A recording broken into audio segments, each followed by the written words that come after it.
Oke, bismillahirrahmanirrahim. Halo teman-teman, kembali lagi di podcast Berahlak. Masih bersama saya Priyanto, salah satu peserta pelatihan dasar CPNS kelompok 4 gelombang 3 angkatan 10 golongan 3 Kemendikbudristek Unit Kerja Universitas Sulawesi Barat. Nah, pada podcast kali ini kita akan membahas topik Smart ASN, khususnya literasi digital, yang mana materi ini telah kami pelajari pada tahapan MOOC atau Massive Online Open Course. Jadi ada 3 poin utama dalam materi Smart ASN, yaitu yang pertama adalah literasi digital, yang kedua adalah pilar literasi digital, yang ketiga adalah implementasi literasi digital. Nah, sebelum membahas lebih jauh, kita harus paham dulu apakah yang dimaksud dengan literasi digital. Saya merujuk kepada pendapatnya Gilstar tahun 2007 dan definisi menurut UNESCO bahwa literasi digital merupakan kemampuan yang dimiliki oleh seseorang untuk memahami, mengevaluasi, mengelola, mengkomunikasikan, dan mengintegrasi informasi ke dalam berbagai format digital secara aman dan tepat untuk pekerjaan yang layak maupun berwirausaha. Hal ini juga sesuai dengan arahan Bapak Presiden Jokowi pada poin pembangunan SDM bahwa setiap manusia di Indonesia harus memiliki kemampuan kognitif dan keterampilan yang tidak hanya sebatas mengoperasikan gadget atau gawai, namun juga mampu menggunakan internet dan membuat sesuatu menggunakan media secara efektif. Nah, dalam literasi digital terdapat 4 kompetensi literasi digital yang telah dijabarkan oleh Kominfo. Yang pertama adalah cakapan menggunakan media digital atau digital skills. Yang kedua adalah budaya menggunakan digital atau digital culture. Yang ketiga adalah etis menggunakan media digital atau digital ethics. Dan yang terakhir adalah aman menggunakan media digital atau digital safety. Nah, apa itu digital skills?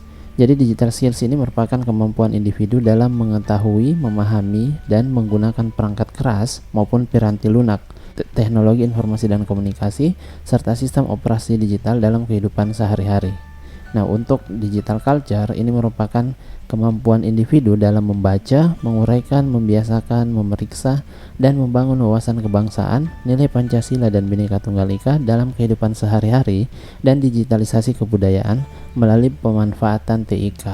Sedangkan digital ethics ini merupakan kemampuan individu dalam menyadari, mencontohkan, menyesuaikan diri, merasionalkan, mempertimbangkan, dan mengembangkan tata kelola etika digital dalam kehidupan sehari-hari. Yang terakhir adalah digital safety. Ini merupakan kemampuan user dalam mengenali, mempolakan, menerapkan, menganalisis, menimbang, dan meningkatkan kesadaran perlindungan data pribadi dan keamanan digital dalam kehidupan sehari-hari. Perumusan kerangka kerja literasi digital ini digunakan sebagai dasar dalam merancang program dan kurikulum literasi digital Indonesia pada tahun 2020 sampai 2024. Kerangka kurikulum ini juga digunakan sebagai metode pengukuran tingkat kompetensi kognitif dan afektif masyarakat dalam menguasai teknologi digital. Nah, agar literasi digital lebih terarah menuju Indonesia Digital Nation, maka Direktorat Jenderal Aplikasi Informatika, Kementerian Komunikasi dan Informatika atau Kemkominfo Republik Indonesia membuat peta jalan yang terdiri dari 3 pilar utama. Yang pertama adalah pemerintah digital. Ini meliputi regulasi, kebijakan, dan pengendalian sistem digital. Yang kedua adalah masyarakat digital yang meliputi aktivitas, penggunaan aplikasi, dan penggunaan infrastruktur digital. Yang terakhir adalah ekonomi digital, meliputi aspek SDM digital, teknologi penunjang, dan riset inovasi digital. Adapun indikator yang dipakai dalam menentukan keberhasilan terwujudnya Indonesia Digital Nation melalui peta jalan literasi digital diantaranya yaitu ITU atau International Telecommunication Union, IMD atau Institute of International Management Development, dan Katadata Insight Center. Nah, dalam mencapai target program literasi digital perlu diketahui estimasi jumlah masyarakat Indonesia yang telah mendapatkan akses internet. Saat ini, tingkat penetrasi internet di Indonesia adalah sebesar 73,7% dengan jumlah angkatan kerja sebanyak 89,184 juta jiwa dan 107,51 juta jiwa angkatan yang tidak bekerja. Sedangkan persentase masyarakat Indonesia yang masih belum mendapatkan layanan internet itu sebesar 26,3% dengan rincian 31,83 juta jiwa angkatan bekerja dan 38,37 juta jiwa angkatan tidak bekerja. Nah, dalam literasi digital terdapat 4 pilar utama. Yang pertama adalah etika bermedia digital. Apa itu etika bermedia digital?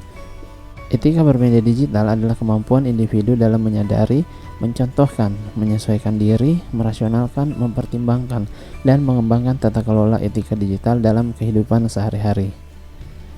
Yang kedua adalah budaya bermedia digital. Ini adalah kemampuan individu dalam membaca, menguraikan, membiasakan, memeriksa, dan membangun wawasan kebangsaan, nilai Pancasila, dan Bhinneka Tunggal Ika dalam kehidupan sehari-hari. Yang ketiga adalah aman bermedia digital.